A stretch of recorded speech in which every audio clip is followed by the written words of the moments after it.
What is up? What is up, guys? Glad to see everybody here tonight.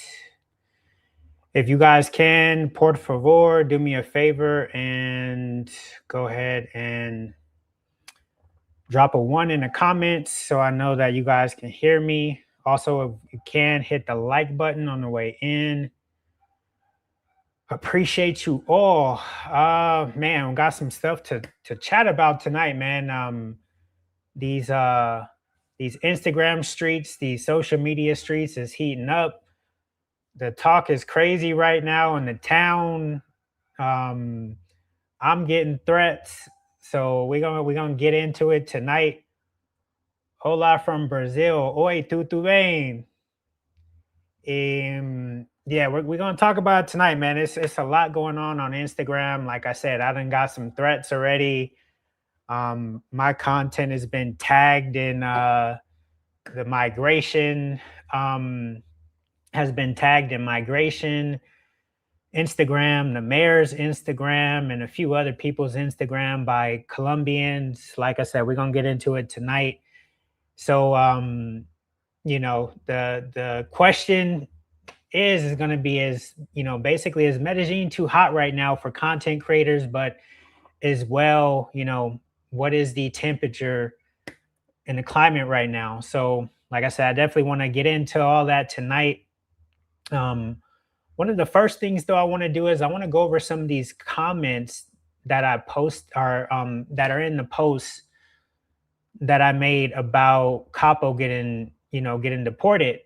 It's a lot of normal comments in there, but there's some Colombian comments in there that I want to kind of highlight and go over as well. On top of it, I had to already block somebody because they were essentially tagging all of like the mayor, the migration, and some other people, all the national police of Medellin, tagging their Instagram pages and like all my posts. And they end up sending me a message basically, essentially saying like, look, you're next.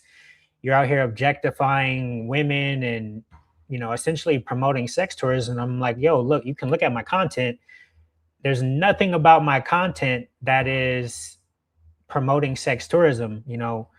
Granted, I may have a couple of posts talking about dating, but that's not promoting sex tourism. So let me pull up this thing. Also, too, there's some other content that I want to highlight. There's some Asian guys that were in town that were essentially did a party, and there's already been a few content creators who essentially got booted, or had to leave Medellin because they were doing something similar. I don't know if these content creators have left yet, but it's a whole group of them. It's like 10 Asian dudes that have been going through Medellin creating content, and they happen to throw one of those similar Casey Redbeard style parties, if anybody know who he is. And nothing happened to them. So, and I'm pretty sure all the girls they had at that party were not normal girls, shall we say. I mean, I'm assuming, I don't know for sure, but I'm just making an assumption. All right, so let me pull this up. All right, so here's the post. I'm not sure if you guys have all seen this. Let me run this real quick just so you guys can see it, and we'll go over some of these comments. Let's see if I can get this. Here to make a special announcement. Those of y'all that follow me, you already know what the announcement is.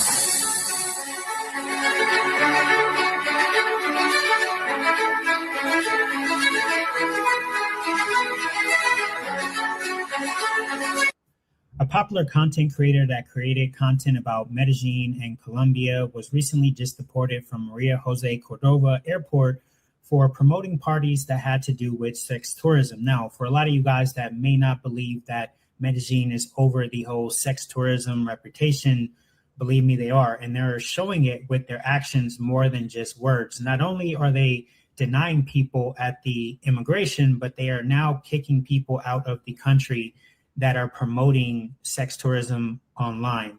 So when you get here, be careful with what you're posting on the internet and on social media. Now, I've seen the brother's content, and mostly was about safety and how not to get drugged and robbed here in Medellin. But he was recently promoting parties in Jettis Park at a specific venue that had to do with S tourism. So, what do you guys think? Let me know in the comments.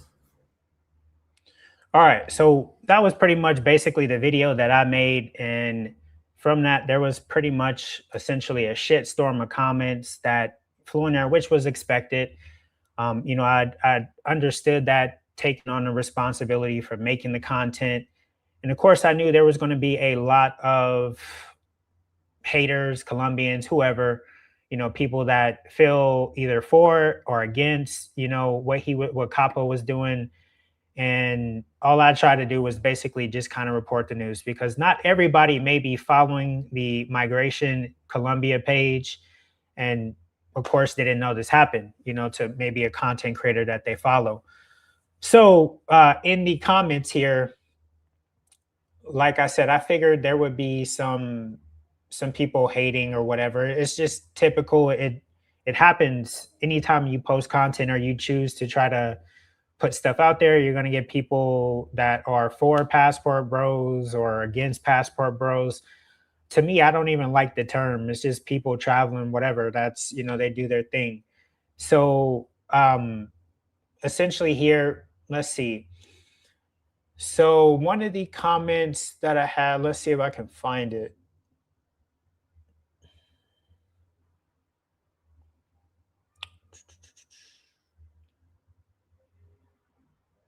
I mean, a lot of it is the typical. Hopefully, good. They get it. Like, here's one: all sex tourists are out. I said it. We are serious. We want all passport bros out. You too. Be careful. Like I've gotten a few comments like that, a few messages as well. Good. No more sex pats. Um, a bunch of different comments like this. So essentially, what is happening as well is that let me a lot of Colombians, what they're doing is that they're starting to, as I said, tag content creators, people who are creating content here. If it's at the point now, like if you even so much even involve putting a girl in a video, a post, or anything, they're just considering it sex tourism. And you could just live here and be dating a normal girl, but you even do anything with a Colombian girl here in Medellin, they're automatically like, oh, that's sex tourism. At least that's the what I'm feeling the from the well, I can't even say it's locals, to be honest with you. What I think it is, from the couple of profiles that I looked at, it looks like it's Colombians that live in other places. Like one of the comments I had was from a Colombian girl who lives somewhere else. One was from a Colombian gay guy who lives somewhere else, who decided to make a comment about it. So um, it's Colombians, but from what I'm feeling on the ground, like when you're walking around here in Medellin, if you're just talking to regular people, it's the same as normal, the same way it's always been. I don't feel like there's any hate or anything from any local Colombia, any local paisas or anything like that. Now, online, that's a completely different story, but it feels like the majority of this hate is just coming from people in other places. I haven't been able to confirm who is actually here in Medellin or who isn't. Now, what I can say for sure is that this Capo thing has definitely brought a lot more attention to the expats that are here. And I think you're going to have a lot of, snitches out there who are just trying to post and, or not post, but trying to tag and snitch on anybody who is posting any kind of content that involves women, whether it's normal content or not, just to, try to bring more attention to other content creators. At least that's just how I feel. Um, Let me see here.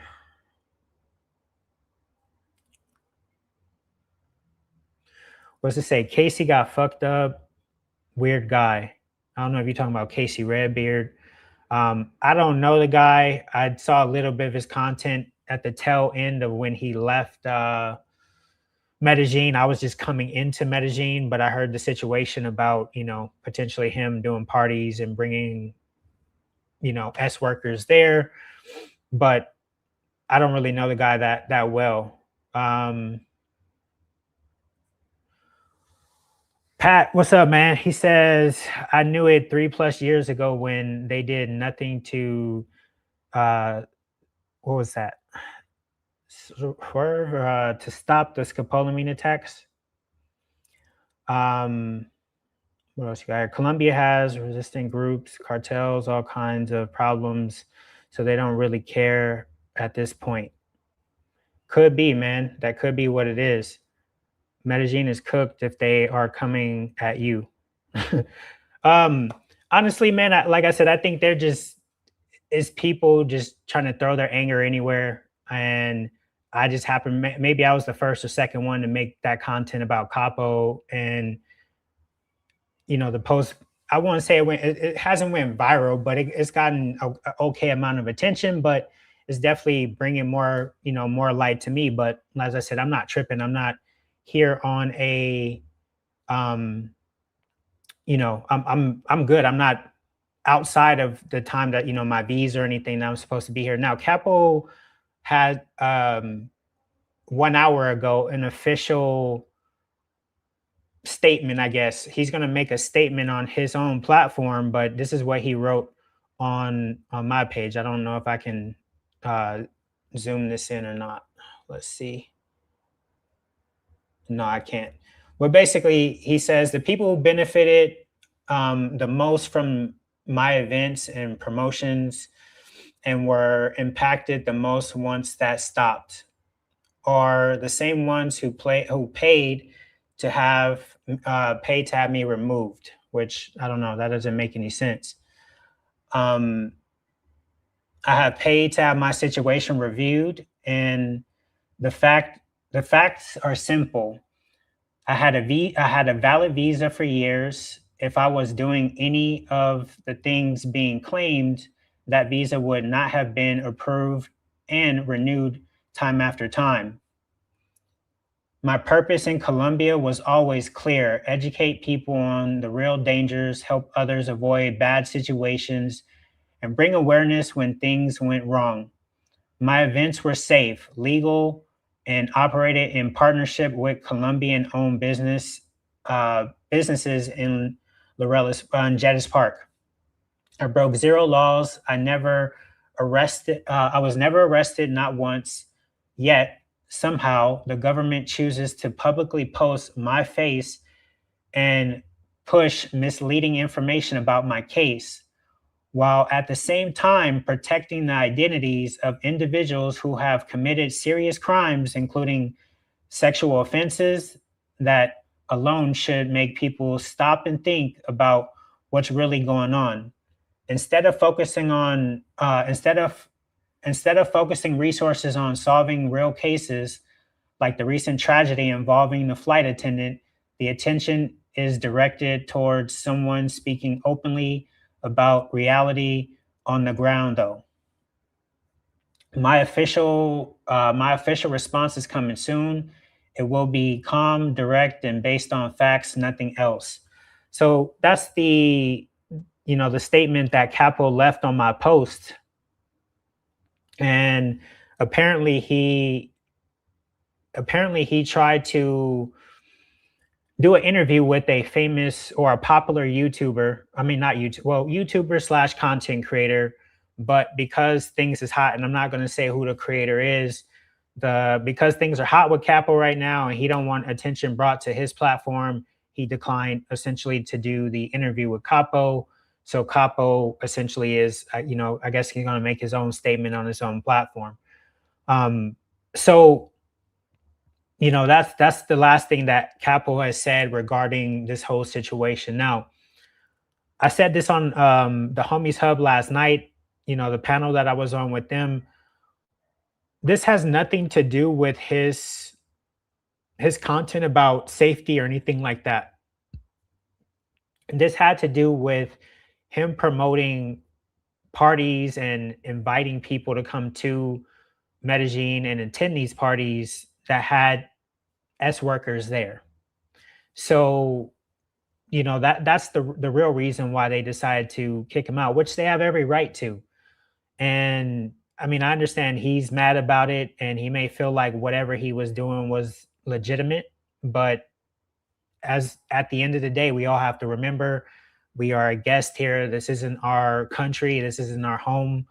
And no matter how long you live here, you will never be considered one of them. You will never, I don't think. And one of the interviews I had with the U.S. Air Force veteran with John, he said, you will never be fully integrated here. You will never be considered one of them. So, you know, that's something you have to consciously think about when you are moving and trying to do things here. So in Capo's case, yeah, I get it. He may feel like he was doing everything legitly and or whatever, but it's not up to him.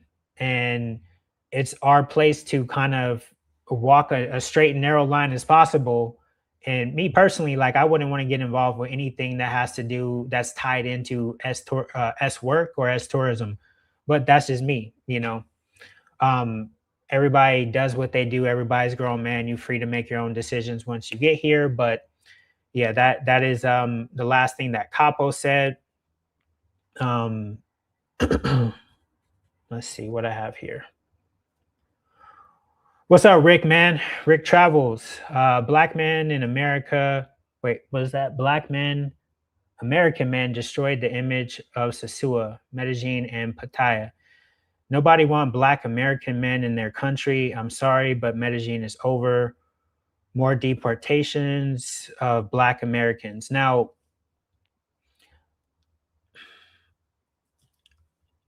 I want to make sure that I speak articulately here. um, the the current state of any country, or any specific particular city, whether it's Pattaya, is Medellin, is Sosua. I don't want to say that it's any demographics fault, specifically or solely. This is just it's a guy problem. Guys come, everybody wants to document things, and of course things get out there. This is not like the 2000s or the 90s where nobody had a phone and you couldn't find out about this stuff unless you went.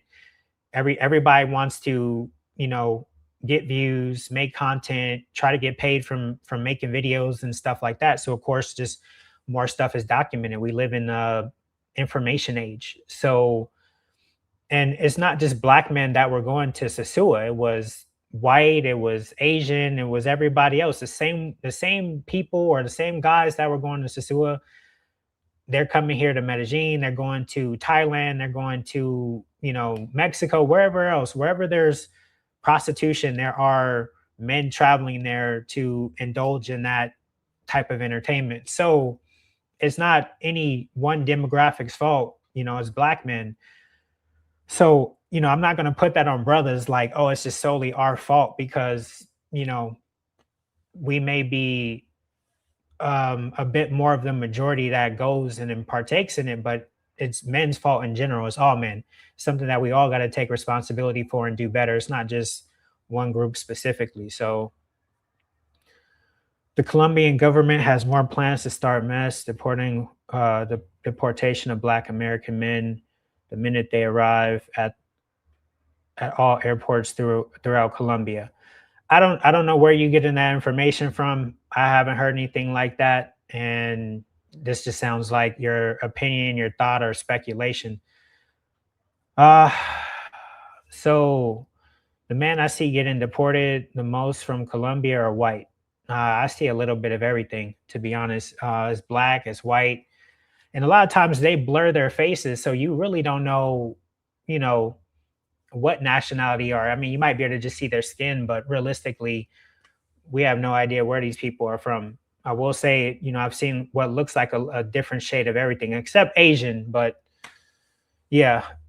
So this other post that I want to get into, This was a post that I saw that of some Asian content creators that threw a party here in Medellin. I'm not sure when this post was, but they threw a Casey Redbeard style party. They rented out an Airbnb, and I think this, to be honest with you, I think this happened before the girl drowned. But they, let me find this real quick. All right. What's up, yo, what's up, guys? What's up, guys? In the corner, making out here in the corner. Hey, what's up, man? How we doing? Yeah. Colombia. She's a famous. She's an influencer. You're about to be in the Rios, boys. Oh yeah, buddy. Oh yeah. Let's get the Rios, baby. Welcome, welcome.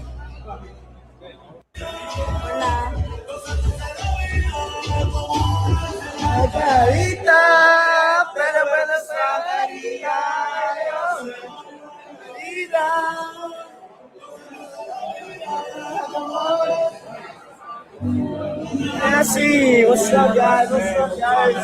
What's up, guys?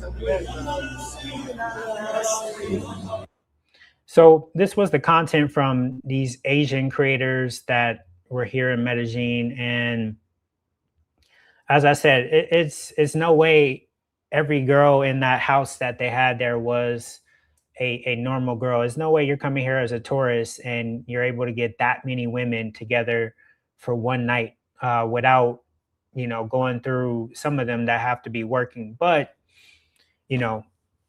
nothing said about that. But overall, like I said, what I'm feeling online is that the heat is definitely cranking up on content creators here in Medellin, at least on Instagram and like TikTok.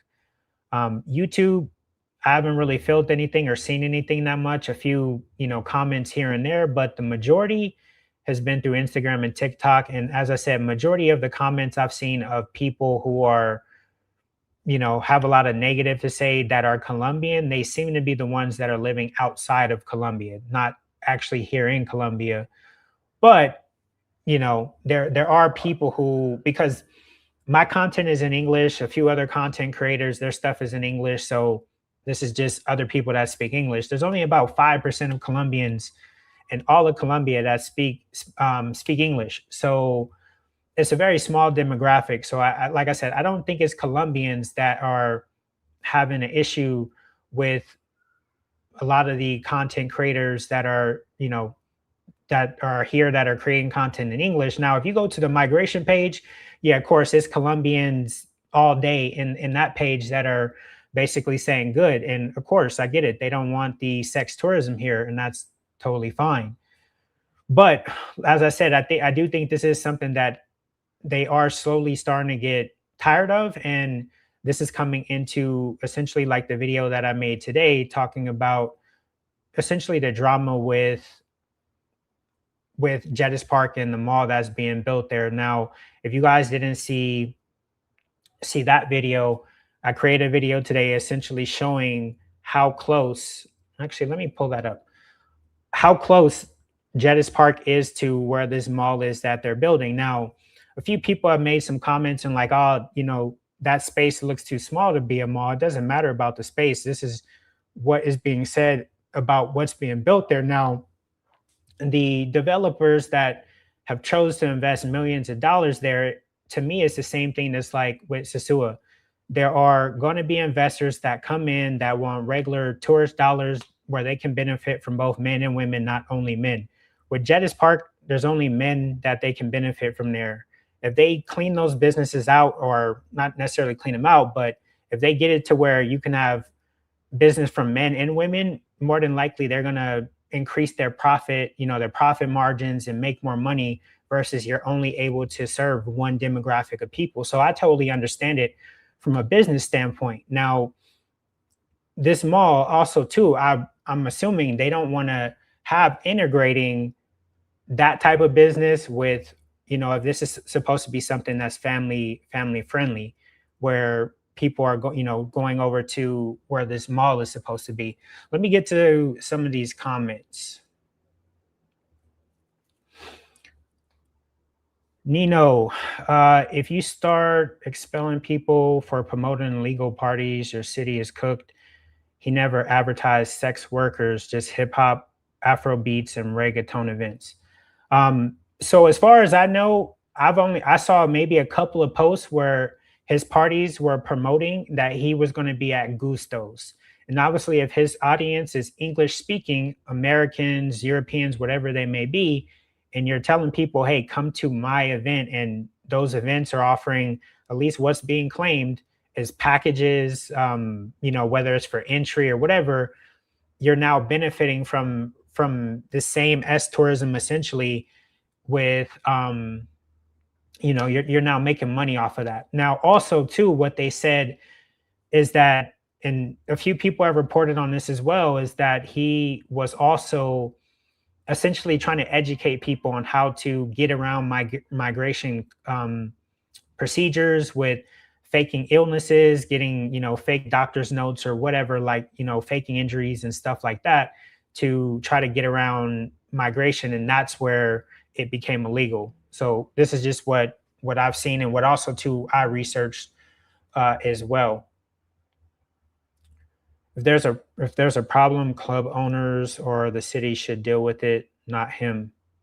I agree with that. I mean, obviously, it's the responsibility of the owner of the building or the owner of the venue, but it's Colombia.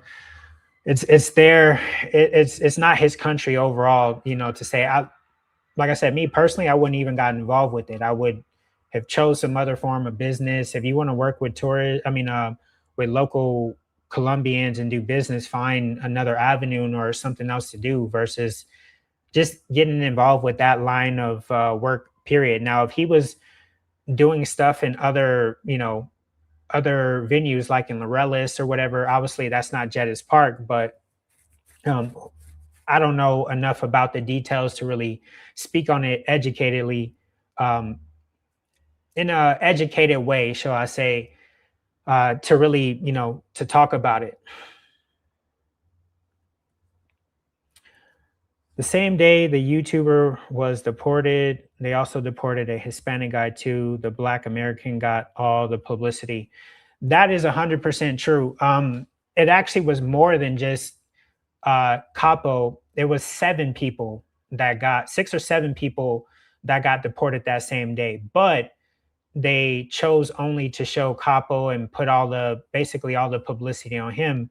And as I said in this panel that I was on last night, I believe 100% that they wanted to make an example out of him, not just for, current content creators that are here in Medellin, but future ones as well. They want to let everybody know, like put it on notice, or even tourists as well, like don't come here for the whole sex tourism thing. And I think because he has a following, it's going to hit more, putting his face out there versus if they just put a random Black dude's face or a random Latino dude's face on the screen. It ain't really going to mean much. It's just going to be everybody saying, up another gringo got deported, but nothing new. But with Capo, because he speaks English and like I said, he has a following, they knew that this would travel a lot more and it would spread more than just a regular gringo. I mean, you tell me what sounds better. Social media influencer gets deported, or hey, another gringo got deported for, sex tourism or whatever it is. It's just gonna blend. It's gonna blend in with all the other stories that has happened. So I think the headline, it was more of a headline catcher. Social media influencer gets deported versus just regular random person. I've been living in Germany over 30 years, and also us Black American men have negative reputation here in Europe. I mean, that's in general. Black men have a negative kind of stigma wherever we go. And that's why I always say that you have to remember, wherever you travel, you're a representation of everyone who travels behind you. So that's why you need to try to conduct yourself in a legitimate way, a respectful way when you're in another country. So that way people can associate, all right, well, Black men act this way or a certain way. Like, You know who else has a real bad stigma? Indian men. You know, they can't go anywhere without having a bad stigma about them. So we're not the only ones. I mean, there's other men who have, you know, bad stigmas about them also. So it's not just us as black men. Capo was the most vocal, so it's only right they give him what he was requesting: publicity and fame. Damn, that's a mic drop right there. That is a real comment. Damn. Yeah. So I mean, it's crazy what happened with Capo, but you know, it is what it is. There's people saying, you know, the few other content creators here, they're coming after them, and you know, they're talking about. I think there's another guy. His name is like CEO Jerry or something like that. But I've seen his comment as well. He don't. I mean, his content, and he don't post anything negative. At least I don't think so. I mean, he may go out with some girls to a restaurant, but it's essentially promoting that restaurant. So nothing bad, but people are going to try to find any reason to, you know, make somebody the villain in this. That's just my opinion.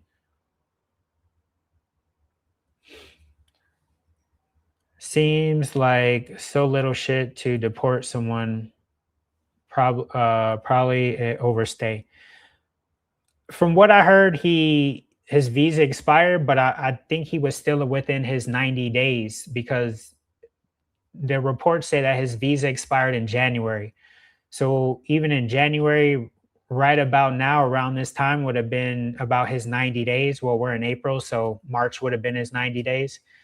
But he could have filed for an extension and got another 6 months. So, but I don't know the exact details of it.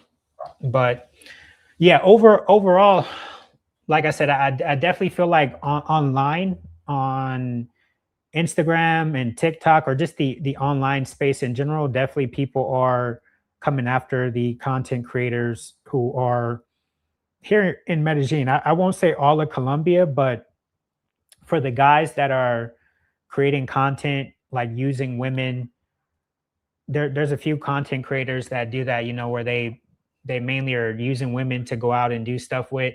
Like even now, I think I'm a definitely cool it down a little bit on that type of content, just because, you know, I'm not trying to put myself out there too much. Now, granted, it's nothing to do with prepaid women, it's normal women. I get it, but some of these guys, they are using prepaid women to go on these dates with, and they're paying them to be in their videos. And I just don't want any kind of association with that. So I think even myself, I might chill a little bit on that type of content and just do more speaking stuff.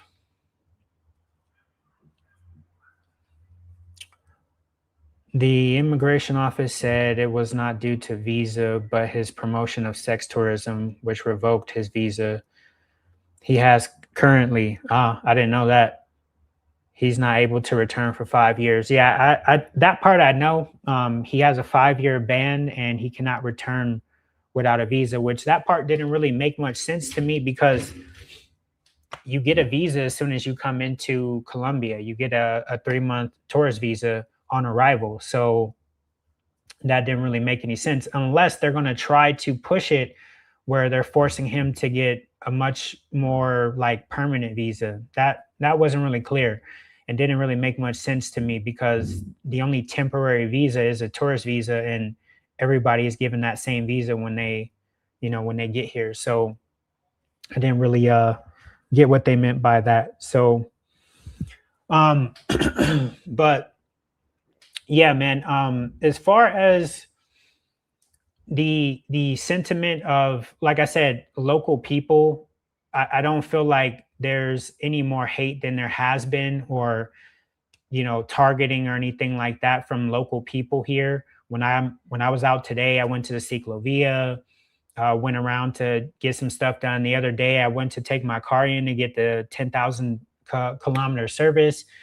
You know, I'm talking with people. I'm not getting any crazy looks or anything like that. And to be honest with you, I think if you are here and you're moving normal, and for the majority of you guys probably watching this, you're probably not content creators. So whatever it is you're doing and how you're moving, you're not going to be displaying that for the world to see. So you're not going to have an issue. It's the people like me, it's the people, whoever else is out there creating content. I don't know everybody's names off the top of my head, or maybe someone like Homies Hub or something like that. Like if you are putting girls in videos and stuff like that, we may be more at risk because we're trying to document this stuff to show it to you guys, to show you what life is here from different perspectives. From my perspective is going out with normal girls and showing what those dates may be like or whatever. But and in some people's cases, it may be, from the pay for play angle or whatever it may be. But we're all out here essentially trying to document this type of stuff to give you guys more information so you can make a better or a more educated decision on where it is you might want to go, whether that's live or visit, so you have all the tools to actually go there, hit the ground running and be successful. At least that's always been my mission and my goal with my content. Now, I can't say the same for everybody else, but for me personally, that's always what I've been trying to accomplish, is give you guys the type of content that I wish I would have saw when I was doing my research and when I was going to move here, to see certain interactions, to see certain places, to know like, oh, okay, this is how things work. Oh, I can survive with just kind of like, mediocre conversational Spanish or whatever it may be.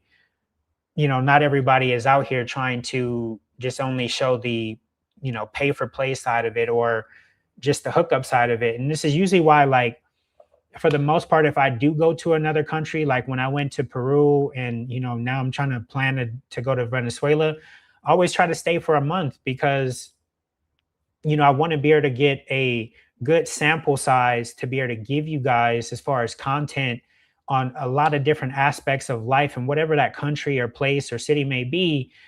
So that way you could say, okay, well, he has a good enough sample size to actually be able to make a legitimate judgment about a place or a country, versus you have some content creators who are just going somewhere for a week, maybe 10 days. And then they're like, oh, well, I can speak on dating. Well, maybe you had a few dates, but I don't think that's a significant enough amount of time to actually really be able to tell someone, hey, this is what dating's like. This is what culture's like. This is some things you're going to hate. This is some things you're going to love. You're not really talking about normal stuff. Like if you go through my channel, you'll see like I have a video where I went to one of the universities. I interviewed college students. I asked the college students, what do they think about the influx of foreigners moving here? How's their life here? Different things. Like I'm trying to hit so many different angles as far as the content that I'm pushing out to you guys. It's not just, for example, and I have nothing against the brother. His name is Don Banks. He's out of Brazil. We both started YouTube maybe around the same time, but he blew up a lot faster than I did because his content strategy is just put women in every video that I have, and it doesn't matter if they're working girls or not. And just take them to the beach. So they're in as little as clothes as possible and have to spend as little as possible. But that's his content strategy. And it works because a lot of guys just want to see women. That's all they want to see. This is why those channels exist, where there's guys walking around literally just videotaping girls walking. And those videos will have 200, 300,000 views. But a video that's trying to educate you about that same city or whatever, same said city, will have, maybe 500 views, because it's just a lot of guys out here who just want to see women and that's it. That's all they care about. They don't care about anything else. So this is the reality of, if you choose to try to be a content creator and you want to try to make decent, educating content that, that has some value to it, I think, it's not like, for example, myself, it's not like I chose to get into this because I was going to make a shit ton of money doing this. I already knew from the research that I did, like if I'm not going to have a half naked girl or a girl in in every video I have, on every thumbnail, I'm just not going to make a lot of money doing this. But as I said, my whole mission statement with my channel has always been provide the type of content that I wanted to see when I was trying to research moving to Colombia or coming to Colombia. So yeah, I mean that's just what it is, and that content is always going to be produced because it gets views, it makes money, and because of that, it's going to be a perpetual cycle of you know supposedly passport bros ruining locations or ruining this or whatever, because there's always going to be someone that is trying to make money and post something about that city or country and about dating because it's what gets views. Excuse me. Let me try to get to some of these comments here. Uh, I was there. I was there a week ago. No, no problem at all. Yeah, I mean, honestly, I don't think that there's anybody targeting people like safety wise or anything like that. It's just it's online where all that hate and stuff is. 1J54, he says, "Homies Hub next. Watch." Um, you know what? It is I don't know his content well enough to speak on what he does. Is I think everybody in this space need, at least if you're in Medellin, because everything is hot right now with what happened with the girl who drowned in the pool at the foreigners party, then with Capo, with the thing with Capo getting deported. So they're just overly heightened right now, paying attention to social media and what's being pushed out there. And then on top of it, the guys that are coming in and whatever it is, people who are on watch lists or what it is you're bringing in your luggage. So anything dealing with S tourism right now in Medellin is hot, so everybody who does content or in general, you just need to be careful with how you moving in Colombia, or at least in Medellin. I haven't heard anything in other parts of Colombia. What's to say? James says, "Homies Hub would have a heart attack in the airport."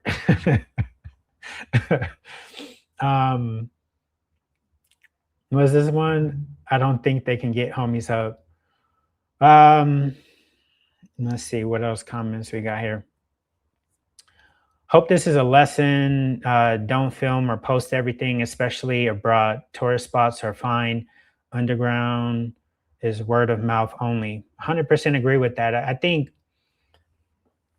the problem is just everybody's chasing views. Everybody's trying to get views, trying to bring more attention to themselves, to to their platforms, to get followers or whatever it may be. So people are going to post. This is why, like, you get some of these stupid white travelers who will go in a hood of some foreign country, just to get views. So it just is what it is. What you say? It's all about the box. Pretty much. I mean, isn't that the motivation of most men? What makes us strive to be, well, I don't want to say strive to be successful, but obviously we all are trying to be the most successful we can be to have better opportunities in the dating market, shall we say. Jay King, does it only have to be in Medellin for you to get deported? What if you in other cities in Colombia like Cartagena or Bogota? Honestly, if you're coming through immigration, that can be anywhere in Colombia, because they have their whole immigration system and they're all connected through one network. So if someone is flagged in one place and you try to say you're flagged in the US and you try to come in through, no matter what international airport there is here, you're gonna come up in their system. They're gonna know. Now it's a difference if you're here and you're doing stuff and you're making content and whatever, if you're not in Cartagena or Medellin, because all the other cities aren't as hot right now as far as the sex tourism being so publicly like marketed. So if you're in like a Cali, a Barranquilla, Pereira, Manizales, Bucaramanga, Santa Marta, Tulu, any of these other places in Colombia, I don't think it would be as much of a problem with content, because they're not under a magnifying glass right now how Medellin is. And Medellin just has this huge black eye right now with not only scopolamine, but also with just the sex tourism thing in general. So,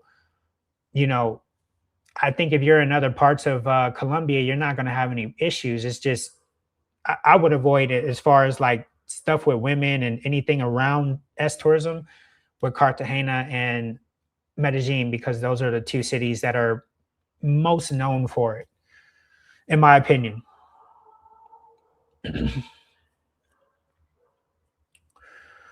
I never, what's this? I never even heard a girl got drowned. First time I'm hearing about this.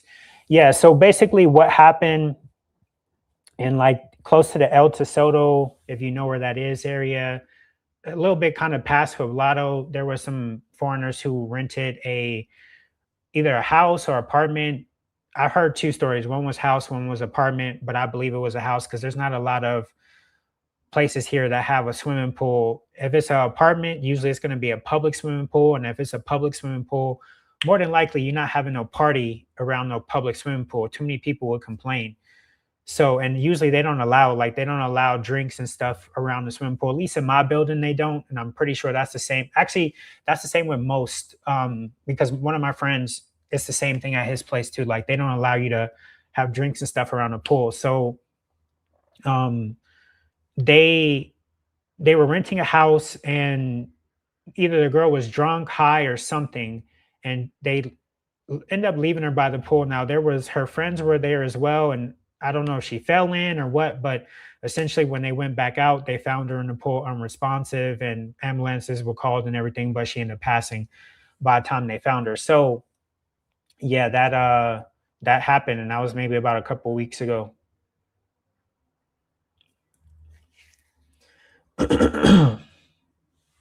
What's it say?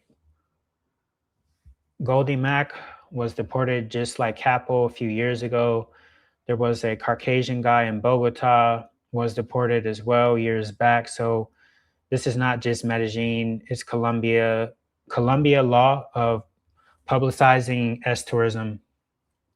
Yeah, I mean, people need to know. I mean, like I said, it's always going to come down to somebody trying to get views, or you know, that's usually what the main thing of it is it's guys trying to get views. So, and if you ain't got, like I said, if you ain't got women in your videos, unfortunately a lot of guys just ain't going to pay attention to those videos if it isn't, a girl to look at through the whole video.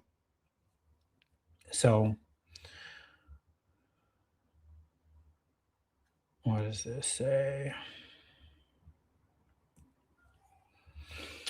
By definition, we Black men are victims by association. Therefore, we are probably the community that most loudly and clearly expresses through social media the difficulties we face in our community.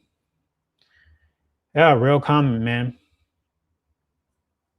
Goldie Mac was a social media influencer in Cartagena, and he was deported maybe 1-2 years ago. I don't know who that is. I never really watched a lot of stuff on Cartagena just because I was never interested in going to Cartagena. So never heard of him. I missed a comment here. Meeting regular women, that is. Okay. Not sure what comment that one was connected to. Well, they're trying to clean up. They did the same thing with Sosua. So if you guys weren't on the Homies Hubs live last night, I joined that panel for like a brief moment last night. And essentially what I said with that is because what came up in the panel was, why don't they just ban prostitution? At which I told everybody that prostitution here is protected by the Constitution. So that seems to be a huge response to everybody on my post, on other posts, or anything that has to do with, well, if you don't want guys coming there for prostitution, then just make it illegal. Well, they're not going to, because it's protected by the Constitution, and it was put into place because they wanted to be able to protect women from, being hurt and things like that when it comes to that line of work. So it isn't something that is going to be, you know, made illegal anytime soon. I don't, I don't think it will be at all. So that's just something that's going to be here now.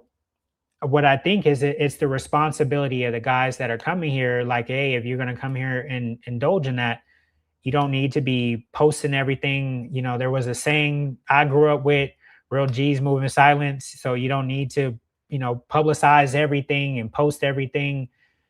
But, as I said, in this YouTube age and social media age, everybody wants to post because they want the views, they want they want the audience. And the unfortunate thing is, the main thing that's time after time going to pull in more viewers, more watch time, more comments or whatever, is always going to be women. So, but as far as them cleaning up Medellin, I think that they have been doing that steadily, slowly. They've made certain attempts at it. Like back in 2024, they shut down Jettis Park for a few days, but then there was a lot of protesting, crazy enough, which was done by locals. um, and I don't know if that's if it was only the business owners in Jettis Park, or if it was the some of the girls who work in the park or whatever it may be. A lot of people were complaining about potentially going out of business and all that if they kept Jettis Park shut down, closed, and didn't allow businesses to be able to reopen and stuff. Now, the other issue that they're having with this as well is what probably any place that has this sort of tourism or line of work that's very public, is that they tend to have a lot of minors who are trying to sneak in and work as well, whatever, girls that may be 17 or 16, whatever it may be. So which was a thing like now where they're checking a lot of IDs. They were doing it before, they stopped, and then they started doing it again. But yeah, they are trying to also get rid of that. Now, that's not a you problem. That's a they problem, because they need to, granted, okay, hey, if you're going to allow these girls to do this in this area or be in this area, and exactly what they're doing in that area, then police it better, whatever. But of course, Colombia is not perfect, just like any other country.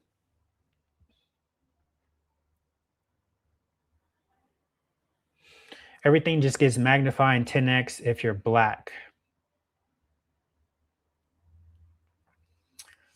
I can't say I agree with that 100%, and I'll explain why.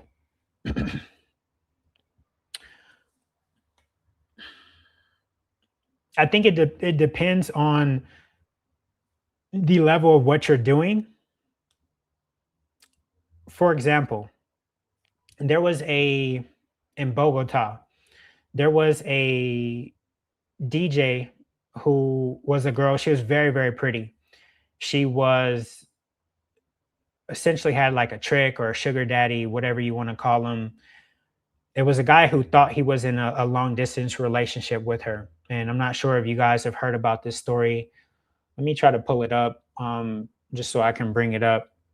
But she essentially got murdered, beheaded, and I'm not sure if it was like stuffed in a suitcase or some shit like that. But the guy essentially tried to flee, but he ended up getting caught and prosecuted for murdering the chick.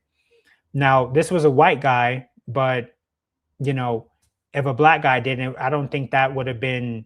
They would have made it would have made it 10 times worse if he would have did it. It's just the crime. It's a murder.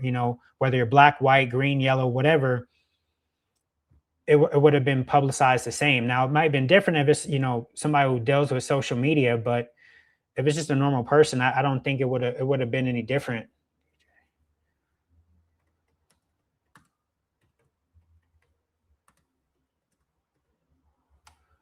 Oh, God.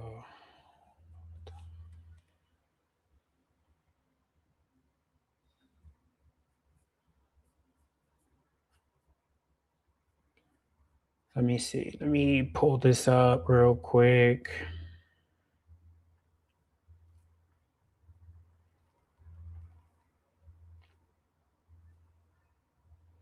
Yeah, so this was the the chick who got murdered in Bogota, and it made international news because the guy ended up, like I said, beheading her or whatever, and he thought that he, was in a relationship with her, and found out essentially she had a boyfriend. All the money that he'd been sending her, essentially, she was using that on the boyfriend and on her or whatever. But it's see here, but yeah, man. I mean, I don't think it makes a difference whether you black, white, yellow, green, red, whatever. If you do something crazy here, it is. I will say this: like when it comes to the amount of guys that are coming in here that are getting deported before they even get, or getting sent back home before they even get into the country, I haven't seen a lot of black guys on those, on these photos. It's been a mixture, but it's been some black guys, but it's not the majority, I would say.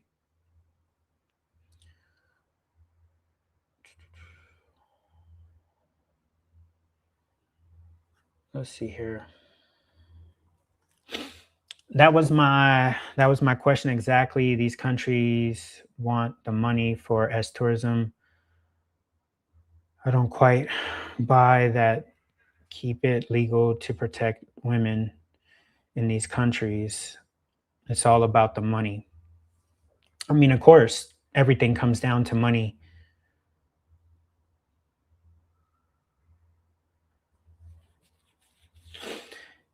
It's possible that the biggest problem is not the S tourism. The S tourism are pay for play. It's the broadcasting of it online. That's 100% true. That's exactly what it is. I think if you are going to come to Colombia or wherever you're going and you're going to indulge in it, clearly they know people are coming here for it. And part of that revenue feeds the city and the GDP, whatever. And it's you come here, you do your thing, you move in silence. I feel essentially like, oh, hey, if something happens to you, something happens to you. If you get drugged and robbed, that's your fault. And it is what it is. But yeah, it's definitely the publicizing it. It's the marketing of it. Like there was some guy, I don't remember the YouTuber's name. It was like Guillermo or something like that. He ended up getting his channel shut down. Then you had Skylar Durant, who was in Brazil. He got his channel shut down. And these were two people that very openly would talk about, at least Skylar would talk about sugar babies. He would talk about, you know, prices and stuff like that. And I mean, that was a YouTube thing with getting his channel shut down. It wasn't anything with the country. But in general, if you're trying to put anything out there for the world to see, of course, you're just going to bring negative attention back onto yourself. But and also in the case of, I believe his name is Guillermo. I'm not sure if I'm saying his name wrong, but he was another one who was essentially kind of promoting OnlyFans or Patreon through his, his YouTube or whatever. And this is usually how I see it, or at least this is just my thought. If you're going to do YouTube and you're in the travel space, you're only going to make money a few different ways, because YouTube really ain't paying that much if you are not having girls in your video all the time. So as a YouTuber, you have maybe two routes that you can take. You're either going to take I'm going to try to do something legit and start like a tour company, do some type of concierge or, consultations or something along the line of that. Or you're going to go down a route, which a lot of guys do, and that is essentially trying to put X-rated material behind some type of paywall and essentially promoting that, in Guillermo's case or whatever his name is, and some other guys' case as well, like, Don Banks or whoever. They find these working girls or girls, they do videos with them and then hook up with them on camera, but then put all that, like I said, behind some type of paywall on Patreon or some type of Discord or whatever it is. So, a lot of guys choose to go that route.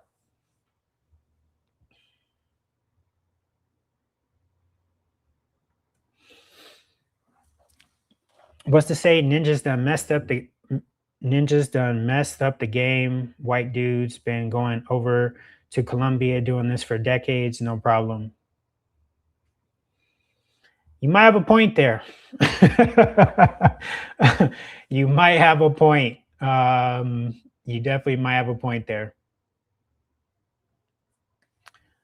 Some of these dudes just straight cornballs. Yeah, that too.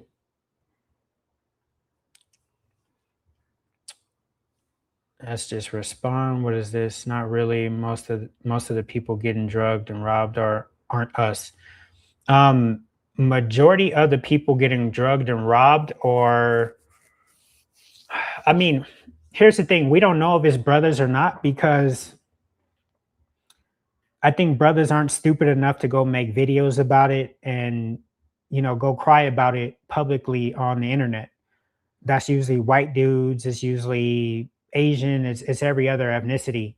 So it is. I won't say it's not happening to brothers, because the numbers show. I mean, it's happening 3 times a day, and at least 3 times a day that someone's getting drugged and robbed or scoped. And if a large majority of the guys out here are brothers, then the numbers are only going to show like, yeah, it's got to be happening to us as well. Like I said, is I just think brothers aren't stupid enough to go and put this stuff online and cry about it on TikTok and social media as much as a white guy will, or an Asian guy will, or a European will, because they're trying to make something out of nothing with just putting it on social media, hoping that they will get more attention or views from it, from whatever the mishap may be. That's just my thoughts.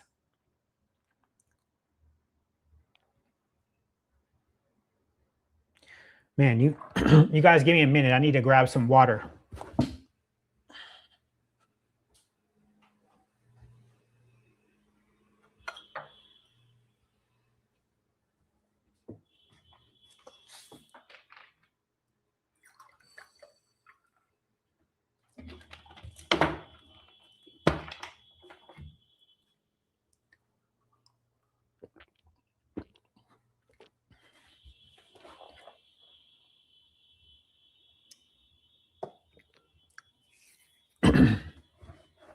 But the thing is too, is like, if they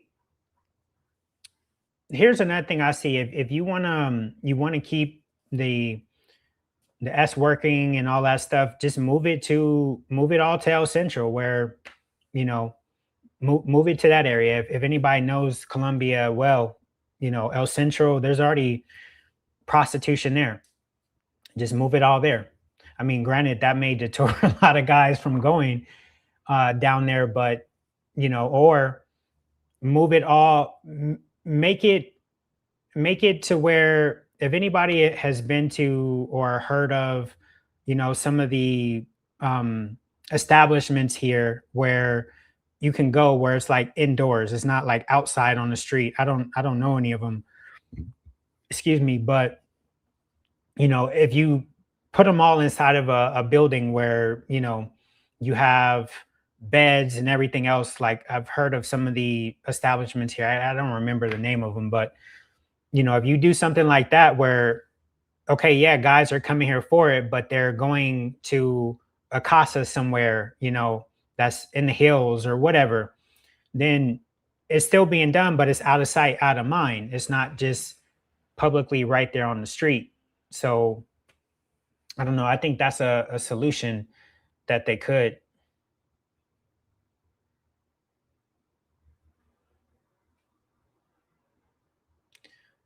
Let's see here. In National Explorer, did you meet any women in Peru, and how are they over there? Yeah, I can definitely speak on that. So I was in Peru for a month, and I did do some dating while I was there. And, I'll speak on it very briefly here, but I have a whole video on my page about dating in Peru, the difference between Peruvian women, Peruanas and Colombianas, the difference. So here's the first thing, is that a lot of people will say, and a lot of I won't say YouTubers. I'll say a lot of people in general just say, well, there's not any beautiful women in Peru. And if your measuring scale is going to be Colombia, Brazil, Dominican Republic, then yeah, Peru's not going to hold a candle close to it. Now, there are beautiful women in Peru. It does take a little bit longer to find them, but just like anywhere else in the world, those women are going to be highly sought after, not only by the local men who have money, but by foreign men as well, just because, especially in Peru, like in Lima, because there aren't a lot of pretty women there. There are pretty women, as I said, but there just isn't abundance of them like where you're seeing one every other block that you go, like you will maybe here in Medellin or in Rio or Brazil somewhere. So yeah, you can find them, but you would have to. I think they're more common in the nightlife versus just walking around. Now, in my experience with Peruanas, they are more long term minded. They are independent to an extent to where, like, say, for example, here in Colombia, or, I'm going to use Medellin. Actually, it may just be Colombia in general. It's not just here.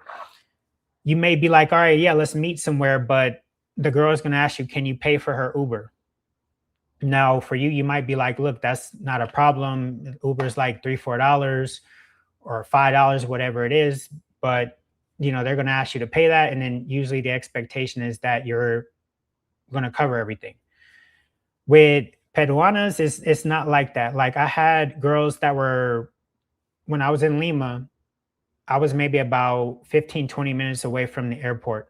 I had girls who were coming to see me that live close to the airport.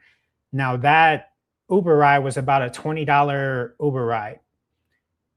If you're trying to get a girl to pay $20 here to come meet you to do something, it's just not going to happen.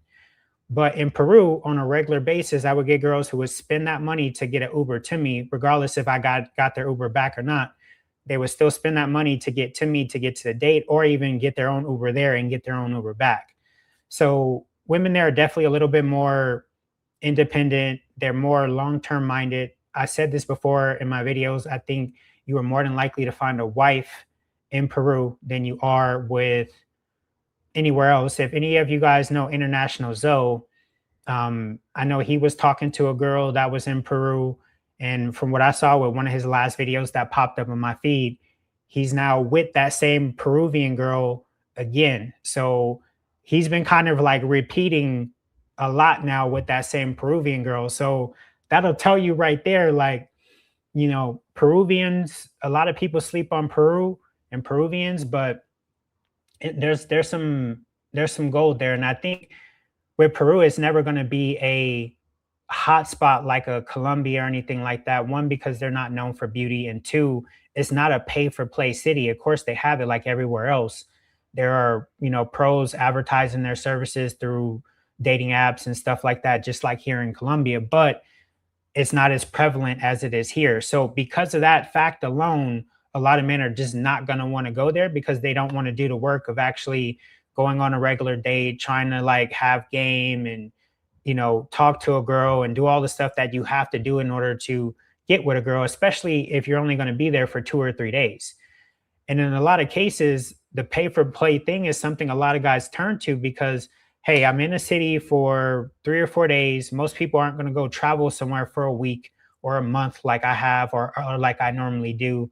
So you're very limited. And even if you're there for a week, normal women tend to work a lot of hours, like sometimes it's 8 to 10 hours in some of these Latin American countries. So they're just not going to be really readily available in the weekdays. So what else is there to do? Especially if you want to date and I'm not going to sit here in front and act like nobody travels to get ass. Like, we all travel. Like, even when I lived in the States, I'm not going to act like I didn't go to Las Vegas to try to hook up with girls, or guys don't come to Miami to try to get some ass. Like, all guys travel to get ass, or travel to mess with the local talent or whatever's there. Like, that's just real talk. That's how we all are.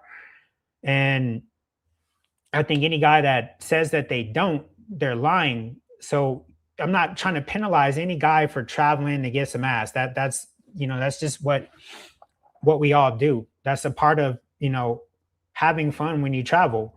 And girls do it too. It's just not as advertised as it is for guys. But let's not act like it's not a bunch of European women, white European women in Dominican Republic that are with Dominican guys, or you're not seeing a bunch of women in Jamaica, white women in Jamaica, or women as well, like American women, other women as well in Jamaica with Jamaican guys.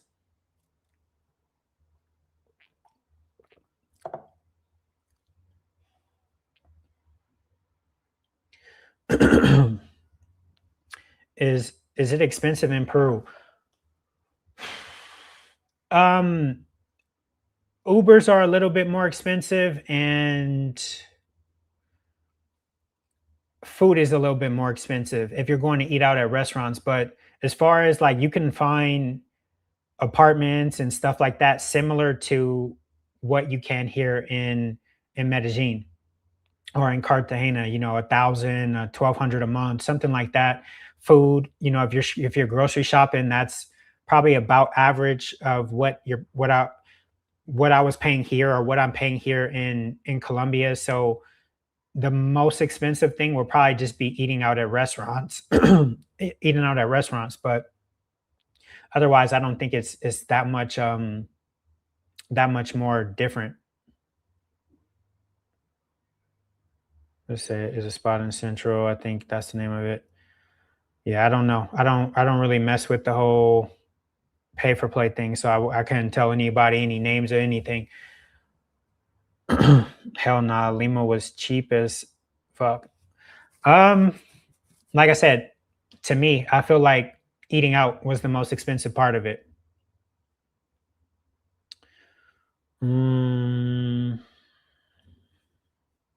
Mr. DJ, is this just a Medellin issue, or is it happening in other cities also?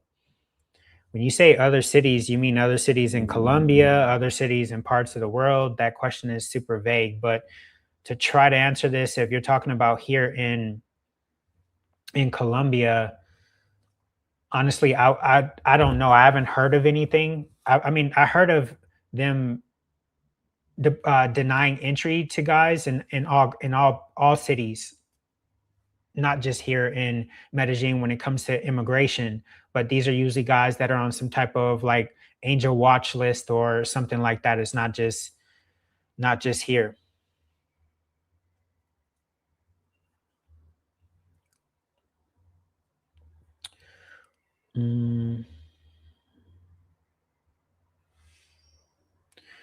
If you're looking for a wifey, Peru is a good choice. I can concur with that 100%. Like I said, I think a lot of guys aren't going to go to Peru just because, or especially Lima, just because it's not a pay for play type place. So it's not somewhere where you're going to go and just have straight up easy success, like day one, you're already linking up with a girl and, hitting it the first night. And it's, in my opinion, it's not like that.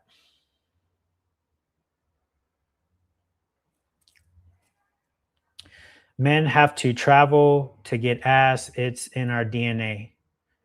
Yeah, man, I agree. Like I said, man, I'm not gonna act like in the United States, man, I never went to New York, or I never went to Vegas, or when I lived in California, like I didn't go down to San Diego, to try to see if I can meet something and bag something while I was in town that night. And like guys don't do it in the US. So it's just something all guys are gonna do. It's just the publicizing of it is what is getting everybody in trouble.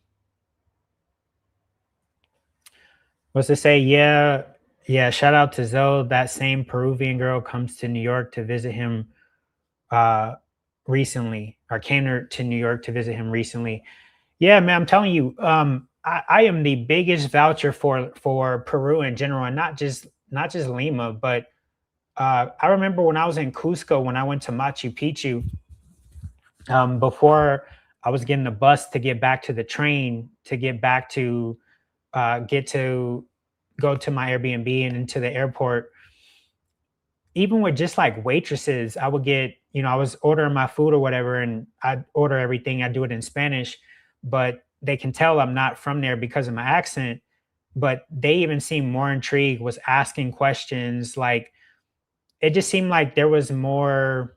And I hate to say this because, like I said, I love Colombia to death, but it just seemed like the women were a little bit more intelligent in Peru than they were here. And maybe it's just Lima because it's the capital. And usually in the capital, same here as in Bogota, you just tend to have more educated women because there's more universities and stuff like that. But yeah, I definitely feel like there was just, more educated women there. Other cities in Colombia. Yeah, it's happening as far as them denying entry, but I haven't heard of anybody else getting deported for creating content or, revolving around S tourism anywhere else besides here or anything. Medellin has always been the hot spot for that. And like I said, there was their YouTuber Redbeard or whatever. He got deported for that, or sent home for that. Other people as well, whoever this other guy was, Goldie Mac or whoever. So, well, he was in Cartagena, but majority of it does seem to revolve around Medellin. What's to say we need that part 2 interview with the previous guest you had on. He's a real one. Yeah, his name is John. John is John is an OG, man. He's been coming to Medellin and living here over the past 17 years. So he's seen a lot. He's seen Medellin before it is what it is now. Has a lot of great insight. We talked a lot off camera, and it was a lot of stuff that he didn't share on camera that I would have loved to get into and talk to him about. But, a lot of people have short attention spans, unfortunately. So an hour-long video, most people just aren't going to watch that. As soon as I post it, they see the time and they're like, oh shit, it's an hour. It's not something that's like 8 to 15 minutes. So, I'm not gonna bother. And even though honestly, the longer videos is usually where all the good information is, but unfortunately everybody has TikTok brain. So these short attention spans is ruining people's growth and ability to be able to get good information. But I am trying to, we talking about it. He wanted to see how well the first video did and kind of what the reception was. But we were trying to talk about potentially just doing like a Medellin podcast of two brothers. And because I think right now there is nothing like that, and just cover a lot of different stuff about Medellin and Colombia in general with our experiences. Now, granted, he's been here longer than I have, but we share a lot of similarities and experiences and things that have happened to us here. And this isn't just with dating, it's with just general life here, period. But yeah, I want to try to get a second interview with him. We'll see. Like I said, he wanted to see how the first video did before he did a second one, or agreed to maybe even doing like a podcast. He wanted to think about it more, but also want to get other people on and get interviews as well, because there's so many guys here that have great information to share with you guys.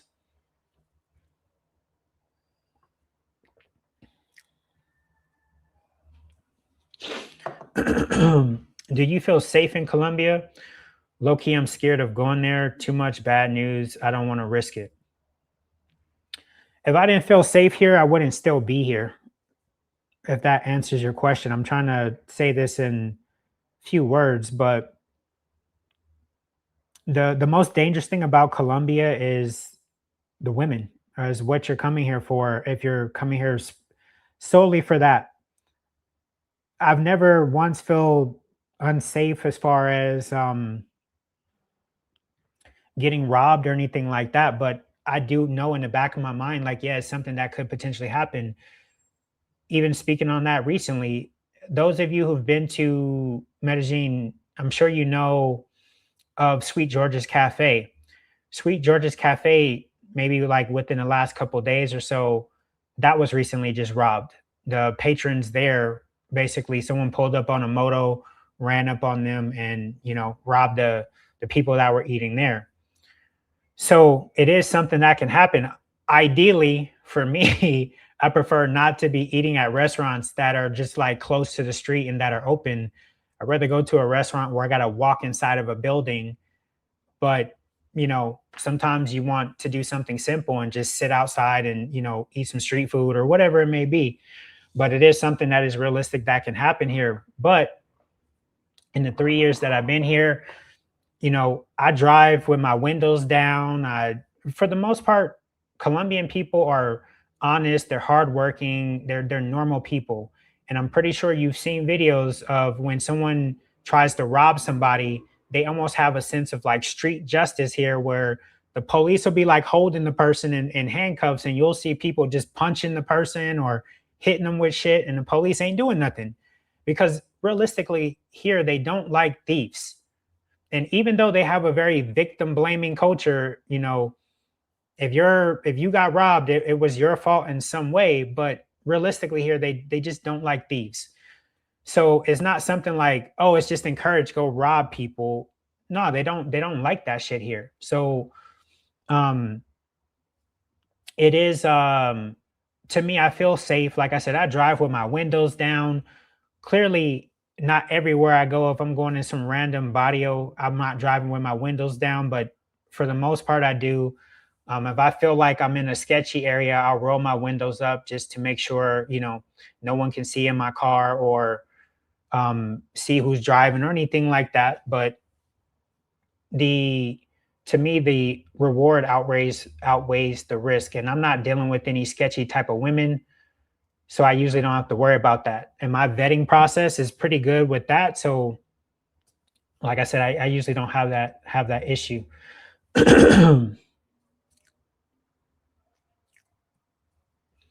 When did you begin learning Spanish? I first started learning Spanish I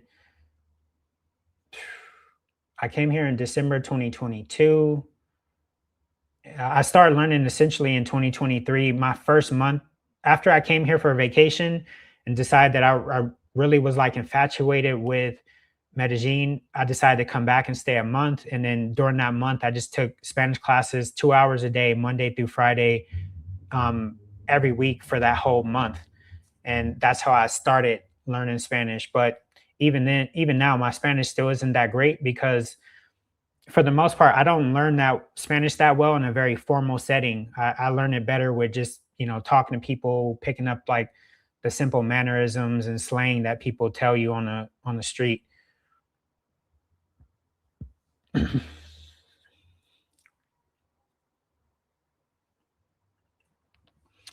It says, I don't know about my man, but I feel perfectly safe here. I'm from Philly, so crime is sky high. Yeah, I guess if you live in a place where like, say you live in Chicago, or something like that, where the murder rate is some stupid high or whatever, then here is going to feel like, you living in California and Beverly Hills or something like that. But yeah, no, I don't feel unsafe at all. And a lot of times the media makes it a lot worse than what it really is. And that's the same thing a lot of people have been telling me about, me recently trying to go to Venezuela. Aren't you scared and whatever? I'm like, a lot of times the media is always making it out way worse than what it is. And once you get there and you get on the ground, you see like people are normal. Everybody has normal lives. It's not just a bunch of people getting kidnapped and murdered, and people are just going about their everyday life. Like, hey, yeah, great. If you're a foreigner and you're there, people may be a little interested, but it's not like, like I said, where it's people, it's just like World War III every day. And, anytime you walk out on the street, you may potentially get shot or kidnapped or, robbed or something like that. It's really not to that extreme. Guys need to spread out and explore other places. Plenty of places to see around this world. I agree with that 100%.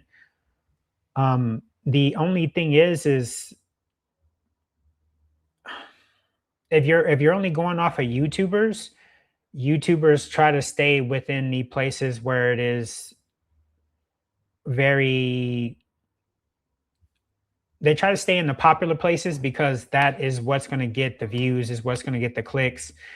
you know, nobody's going to go to some small little town in like Poland, because it's boring. It isn't going to entertain anybody.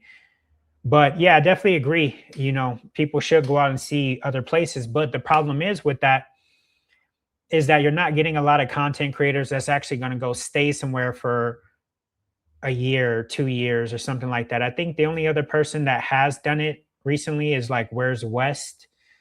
He went to Poland and he stayed in Poland and like trying to learn the language, and he actually does it properly. But any other creators, they're generally hopping around from place to place because they're trying to be more of a travel channel, um, with some dating in there as well, like sprinkled in. But they're trying to be more of a travel channel. And if you're trying to be a travel channel, it makes no sense for you to just stay in one location, because that kind of defeats the whole purpose of you being a travel channel.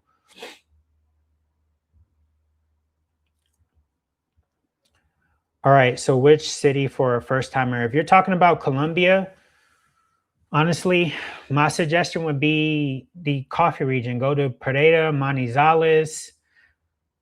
You can go anywhere in the coffee region. That's honestly my best bet, because there's not going to be a lot of foreigners. You're going to get a authentic Colombian experience. You could also go to Bucaramanga. You can go to Barranquilla, which is on the coast. Go to Santa Marta. Any of those places would be fine, honestly.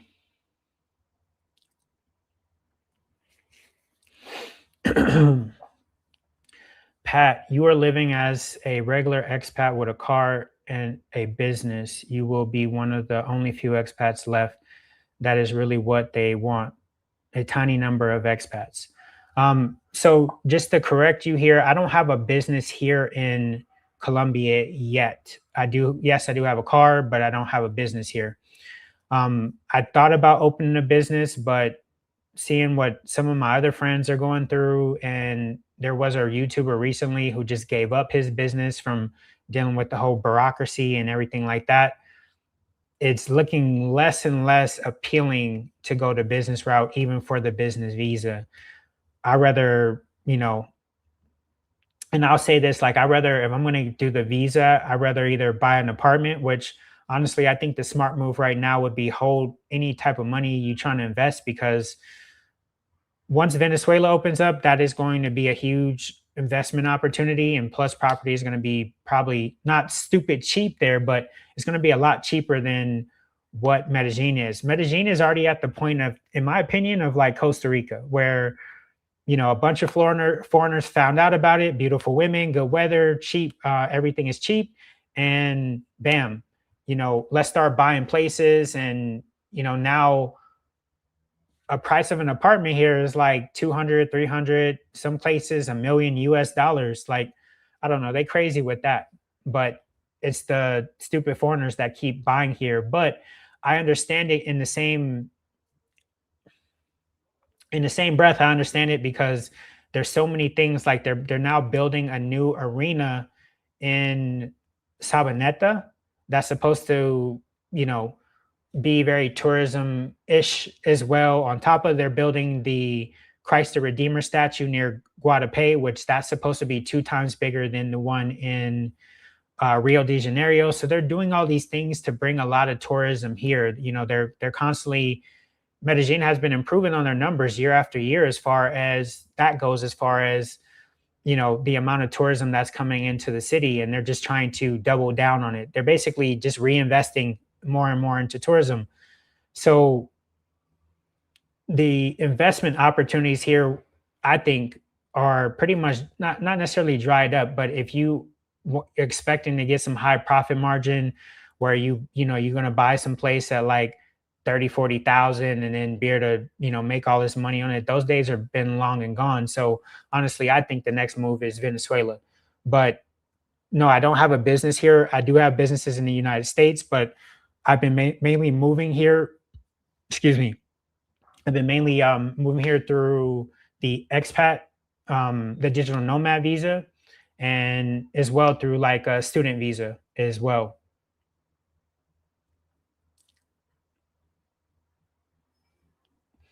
Oh damn, you going to Venezuela? It might be safer now that Rubio is running it. So for those of you who don't know, Venezuela was a level 4 after the Venezuelan consulate opened. They did basically lower it to a level 3. So Colombia, currently where we stand today, is a level 3 as far as travel advisory or travel warning. So they're essentially equal. So I don't think it would be any different than what it is here in Colombia. If you know how to move and you've been in Latin America for a little bit and traveled in Latin America and know how to conduct yourself and move, you just do the same thing in Venezuela and you're good.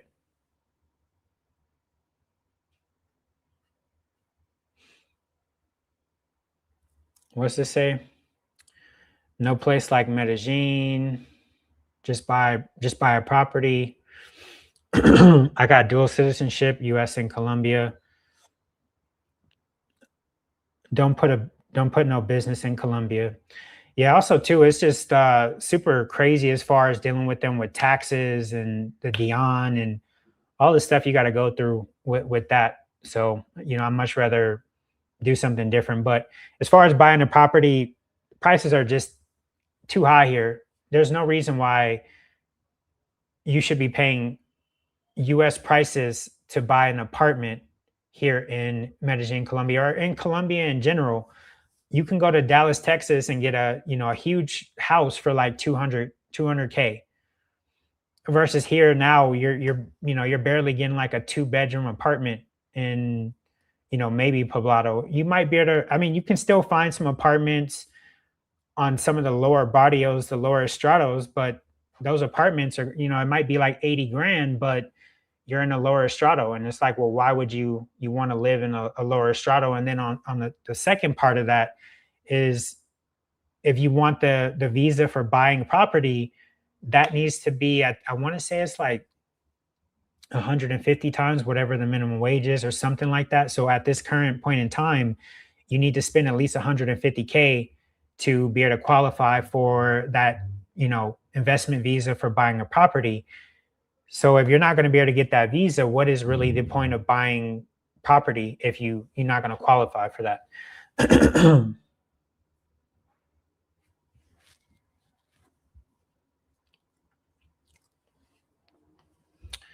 Those passport pookies give it a bad look for normal expats like myself. I bought a property for 100K USD in Sabaneta and have owned a Chevy.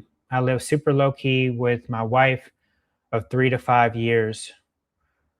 Yeah, man, that's something I've made videos about before. That is the unfortunate thing. And a place have gotten really commercial when the passport pookies and ray rays are starting to visit. The hood guys now feel comfortable enough going to another country to, whatever it is, flex or do whatever it is they're going to do.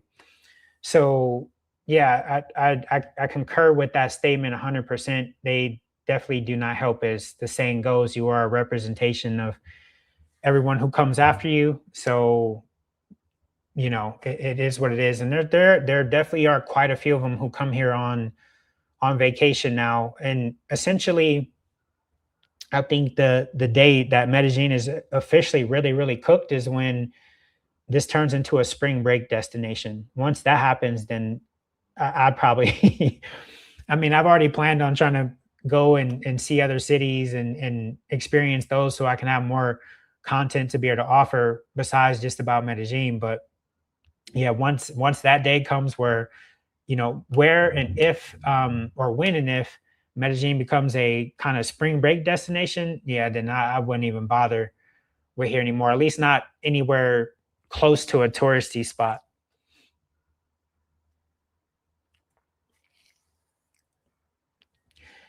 Yeah, that's the only BS. I got a super nice crib in Sabaneta, but I don't qualify for a visa.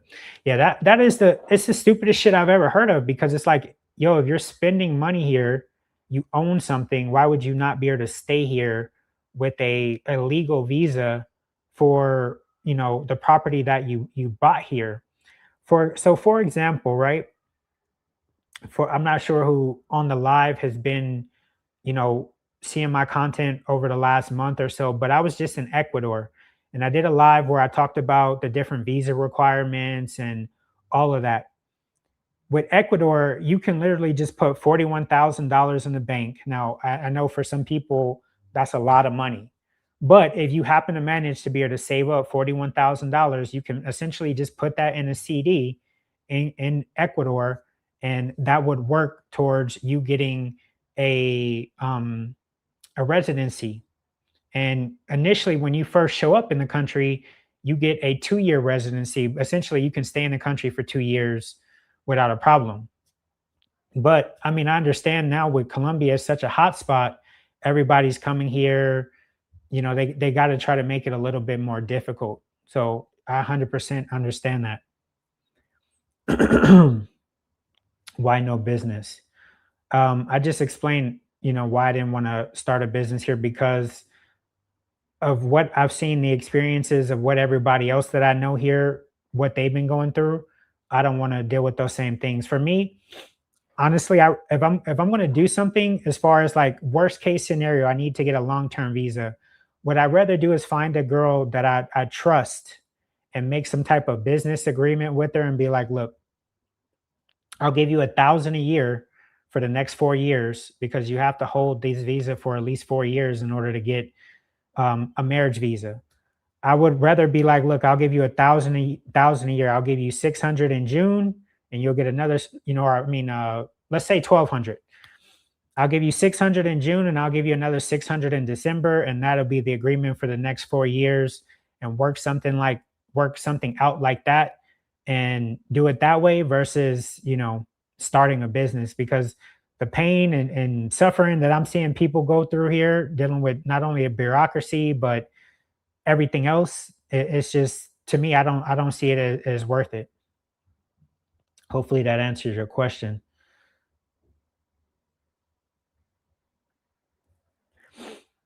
Because you are below the minimum amount, or why couldn't you top up? I'm not sure what you mean about that with that comment.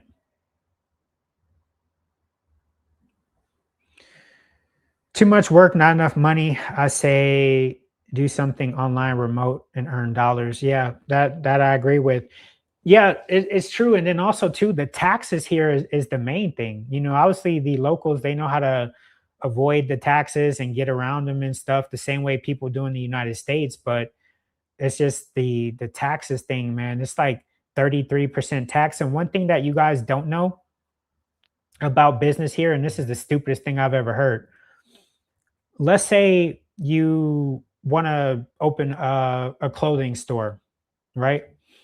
And for the clothing store, the owner wants $2,000 a month rent for that clothing store. You have to pay tax on that $2,000 a month that you're paying the owner. Now, trust me, I know you guys are going to be like, wait, what? That doesn't sound right. That doesn't make any sense.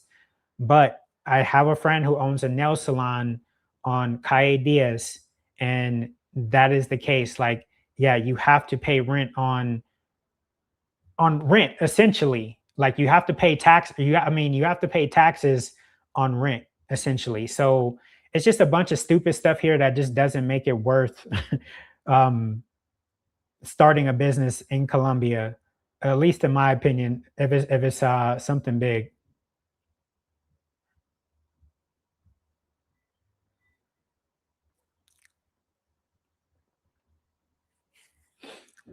What do you do about your taxes in the US and Colombia? I have a CPA that handles all my tax stuff and all that in the US. And here, because I'm not making any income here, I don't pay any taxes here in Colombia. That's only if you're earning Colombian pesos. So yeah, that is pretty much it. But to circle back to the beginning of what this live was about, it was about essentially the climate of Colombia, right? Or at least Medellin, and online, what the sentiment is and how people are as far as content creators and the whole S tourism thing. Like I said, I definitely have gotten hitting up with a few comments, and my profile tagged on some official sites. So as I said before, I think I probably won't be doing as much videos regarding around dates and stuff, just because I don't want to even.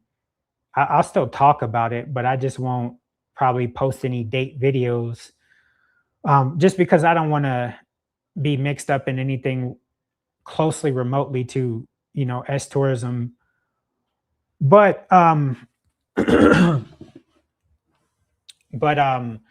yeah, I definitely still want to try to bring that type of content to you guys, where I am talking about dating and the experiences and stuff like that here. Obviously it's not the same as seeing it firsthand, but you know I think all content creators need to lay low with that type of content for a while.